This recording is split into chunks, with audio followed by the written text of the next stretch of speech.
নমস্কার বন্ধুরা, এখন আপনারা নিজেদের বাড়িতে বসেই ভোটার কার্ডের কারেকশান করতে পারেন। যাদের ভোটার কার্ডে সারনেম বা নামের বানান ভুল আছে, বা অ্যাড্রেস পরিবর্তন করতে চান, বা ফটো মানে ছবি চেঞ্জ করতে চান, বা অ্যাড্রেস চেঞ্জ করতে চান, তারা এই ভোটার সার্ভিস পোর্টালের মাধ্যমে নিজেরাই বাড়িতে বসে এটি পরিবর্তন করতে পারেন। এই ভোটার সার্ভিস পোর্টালের লিঙ্ক আমি ডেসক্রিপশন বক্সে দিয়ে রেখেছি, ওখান থেকে আপনারা ক্লিক করে নেবেন। এই ভোটার সার্ভিস পোর্টালে ক্লিক করলেই আপনাদের কাছে একটি লগ ইন পেজ আসবে, যেখানে ইউজার আইডি এবং পাসওয়ার্ড চাইবে। যাদের প্রথম লগ ইন করছেন তাদের ইউজার আইডি আর পাসওয়ার্ড না থাকাটাই স্বাভাবিক। তো সাইন আপ অপশানে গিয়ে ক্লিক করবেন। সাইন আপ অপশানে গিয়ে ক্লিক করলে কিছু বেসিক ডকুমেন্ট বা বেসিক জিনিস চাইবে, যেমন ফোন নাম্বার, ইমেল অ্যাড্রেস, এইগুলি দিয়ে আপনারা একটা আইডি ক্রিয়েট করে নেবেন। আমি যার এখানে কাজ করতে চাইছি তার একটা অলরেডি আমি আইডি ক্রিয়েট করেছি। তো সেই আইডি মানে মোবাইল নাম্বার এবং পাসওয়ার্ড এখানে পুট করবেন। পুট করার পর নিচে ক্যাপচার আইডি দেবে, ক্যাপচার আইডিটা ক্লিক দেবেন। ক্যাপচার আইডিটা লেখার পর নিচে রিকোয়েস্ট ওটিপি বলে অপশান আছে, এটা ক্লিক করলে যেই নাম্বারটি দিয়ে আপনারা আইডিটা ক্রিয়েট করেছেন সেই নাম্বারে ওটিপি যাবে। ওটিপিটা গেলে ওটিপিটা এখানে ক্লিক করবেন। ওটিপি ক্লিক করার পর ভেরিফাই অ্যান্ড লগ ইন অপশানে যাবেন, যেটা নিচে আপনাকে শো করছে। সে ভেরিফাই লগ ইনে ক্লিক করলেই ভোটার সার্ভিস পোর্টালের যেটা হোম পেজ সেটা আপনাকে শো করবে। এবার আপনাদের বলে রাখি, এখন সমস্ত কিছু মানে পরিবর্তনের ক্ষেত্রে, কারেকশানের ক্ষেত্রে ফর্ম 8 ইউজ করা হয়। 2024-এর আগে যে সকল নিয়ম ছিল সেগুলো পরিবর্তন করে এখন শুধুমাত্র ফর্ম 8-এর মাধ্যমে সমস্ত কারেকশান করা যায়। তো আপনারাও যারা চেঞ্জ করতে চাইছেন বা কারেকশান করতে চাইছেন, এই ফর্ম 8-এ ক্লিক করবেন। ফর্ম 8-এ ক্লিক করলেই আপনার কাছে এপিক নাম্বার চাইবে, যেই এপিক নাম্বারটা আপনি পরিবর্তন করতে চাইছেন। আমি এখানে এপিক নাম্বারটা দিয়েছি। দিলেই যার পরিবর্তন করতে চাইছেন তার এপিক নাম্বারটি দেওয়ার পর ডিটেলস চলে আসবে।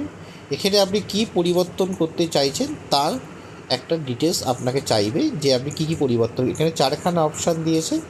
আমি যেহেতু এনার সমস্ত ডিটেলস চেঞ্জ করতে চাই, মানে নাম, অ্যাড্রেস, সমস্ত কিছু, তাই আমি 2 নম্বরে যাব। 2 নম্বরে ক্লিক করব। 2 নম্বরে ক্লিক করে ওকে করব। আপনারা যারা অন্য কিছু পরিবর্তন করতে চান তারা সেই হিসাবে ক্লিক করবেন। 2 নম্বরে ক্লিক করলেই এপিক নাম্বার অনুযায়ী যে বেসিক ডিটেলসটি আছে, মানে অ্যাসেম্বলির নাম কি আছে এবং তার কিছু ডিটেলস, নেম, এপিক নাম্বার, এগুলি শো করবে। এখানে আপনি নেক্সটে ক্লিক করে আপনার যারা পরিবর্তন করতে চান বা আপনারা যারা এপিক নাম্বারের সাথে আধার কার্ড লিঙ্ক করতে চান, এই বক্সে ক্লিক করে আধার নাম্বারটি দিয়ে দেবেন। যারা মোবাইল নাম্বার অ্যাড করতে চান, মানে ভোটার কার্ডের সাথে মোবাইল নাম্বার লিঙ্ক করতে চান, তারা সেলফ অপশানে ক্লিক করে এখানে মোবাইল নাম্বারটি দেবেন। ওটিপির মাধ্যমে এই মোবাইল নাম্বারটি আপনার ভোটার কার্ডের সাথে লিঙ্ক হয়ে যাবে। যারা ইমেল অ্যাড্রেস অ্যাড করতে চান তারাও সেলফে ক্লিক করে ইমেল অ্যাড্রেসটা দিয়ে দেবেন। আমার এক্ষেত্রে সেটার প্রয়োজন নেই, তবু আপনাদের বোঝাবার ক্ষেত্রে আমি এখানে একটা ডেমো মোবাইল নাম্বার এন্ট্রি করে দিচ্ছি, যাতে আপনারাও ওইভাবে করে আপনাদের মোবাইল নাম্বারটি এন্ট্রি করতে পারেন।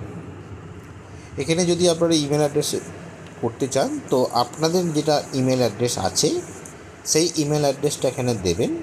দেওয়ার পরে আধার কার্ডের অপশানে চলে যাবেন। আধার কার্ডে গিয়ে যেই মানে আপনার ভোটার কার্ড এবং আধার কার্ডের নাম্বারটি দিয়ে ভোটার কার্ড এবং আধার কার্ডের লিঙ্কটা এখান থেকে করতে পারবেন। তারপর নেক্সট অপশানে ক্লিক করবেন। নেক্সট অপশানে ক্লিক করলে যেই এপিক কার্ডটি আপনি দিয়েছেন, যা যা পরিবর্তন করতে চান সেগুলো এখানে চলে আসবে।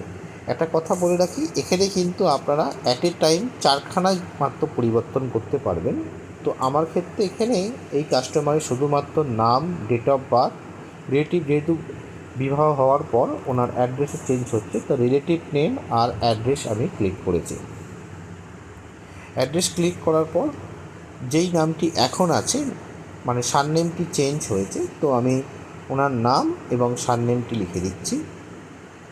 এখানে নাম এবং সারনাম সারনেমটি লিখলেই যে লোকাল ল্যাঙ্গুয়েজ আপনাদের আছে বা এনার ক্ষেত্রে যেহেতু বাংলা, তো বাংলায় শো করবে। যাদের এই বাংলাটার নামের বানান মিসম্যাচ করছে তারা ওখানে ক্লিক করে পাশের ঘরটিতে ক্লিক করে সেটা পরিবর্তন করতে পারেন।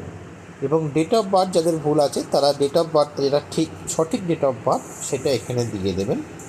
দেওয়ার পর রিলেটিভ নেম, যদি কেউ হাজব্যান্ডের নাম অ্যাড করতে চায় তো হাজব্যান্ডের যেটা নাম আছে সেটি এখানে দিয়ে দেবেন।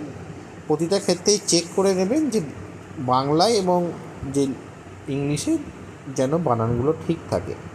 তারপর আপনাকে আদার্স যে ডিটেলসগুলি আছে, যেমন বাড়ির অ্যাড্রেস পরিবর্তন হয়ে কী হবে সেই অ্যাড্রেসটি এখানে দেবেন। এখানে যেমন এনার যেটি আছে সেটি আমি ফিল আপ করে দিচ্ছি। আপনারা যখন পরিবর্তন করবেন আপনার যেটা পরিবর্তিত যে অ্যাড্রেসটি হবে সেই অনুযায়ী এখানে ডিটেলসগুলো ফিল আপ করবেন। টাউনের নাম দেবেন, পোস্ট অফিস দেবেন, পিনকোড দিলেই আপনার ডিস্ট্রিক্ট অটোমেটিক্যালি চলে আসবে। তারপর আপনার তালুক দেবেন, যেহেতু আপনি যেই স্টেটে বিলংস করেন সেটি অলরেডি দিয়ে রেখেছেন তো সেই ঘরটি অটোমেটিক্যালি ফিল আপ হয়েই থাকবে। ঠিক আছে, এখানে আপনি পিনকোড দেওয়ার সাথে সাথেই ডিস্ট্রিক্ট অটোমেটিক্যালি নিয়ে নেবে, তো সেটা আপনাকে লিখতে হবে না বা ফিল আপ করতে হবে না। এখানে ফিল আপ করার সময় প্রপারলি বানানগুলো চেক করে নেবেন যাতে কোনো রকম মিস্টেক না হয়। এবার আসছে যেই জিনিসগুলো আপনি পরিবর্তন করতে চাইছেন তার সাপোর্টিং ডকুমেন্ট কী দেবেন। সাপোর্টিং ডকুমেন্ট গভর্নমেন্ট হতে হবে। এক্ষেত্রে যার আমি পরিবর্তন করছি ওনার আধার কার্ডের সাথেই সমস্ত ডকুমেন্টগুলি রয়েছে। এখানে অনেকগুলি অপশান রয়েছে, যেক্ষেত্রে আপনারা চেক করে নেবেন যে কোনটি আপনাদের কাছে রয়েছে। যেই ফাইলটি এখানে আপলোড করতে হবে সেটি জেপিজি বা পিডিএফে করবেন, কিন্তু 2 MB নিচে করবেন, নাহলে এখানে সাবমিট নেবে না।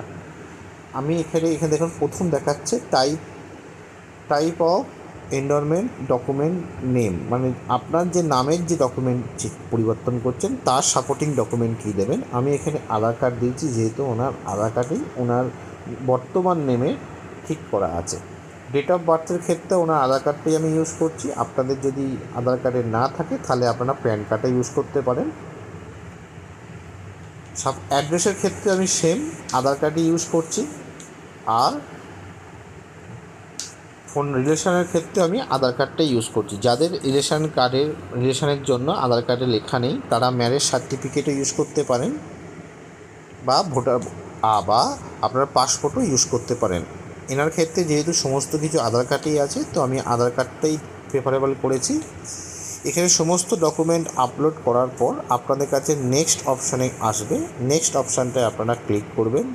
নেক্সট অপশানটা ক্লিক করার সাথে সাথেই আপনি যে নিচে যেখান থেকে আপনি করছেন সেই প্লেসের নামটি দেবেন। নামটি দিয়ে নেক্সটে ক্লিক করবেন। নেক্সটে ক্লিক করার পর আপনার কাছে একটা ক্যাপচার কোড আসবে, সেই ক্যাপচার কোডটি এখানে টাইপ করবেন, তারপর প্রিভিউ অ্যান্ড সাবমিটে গিয়ে ক্লিক করবেন।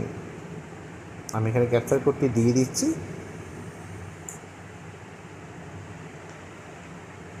যদি ক্যাপচার কোড ভুল হয় আপনি পুনরায় ক্যাপচার কোডটি দেবেন। ক্যাপচার কোডটি দেওয়ার পর প্রিভিউ অ্যান্ড সাবমিটে ক্লিক করবেন।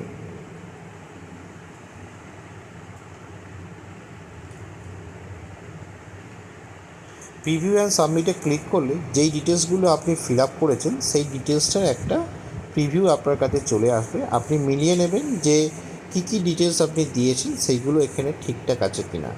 আবারও বলে দিই, প্রিভিউতে দেখে নেবেন যে কোনো জায়গায় কোনো রকম ভুল তো নেই। যদি ভুল থাকে তাহলে সেটি এডিট করে ফের ঠিক করে নেবেন।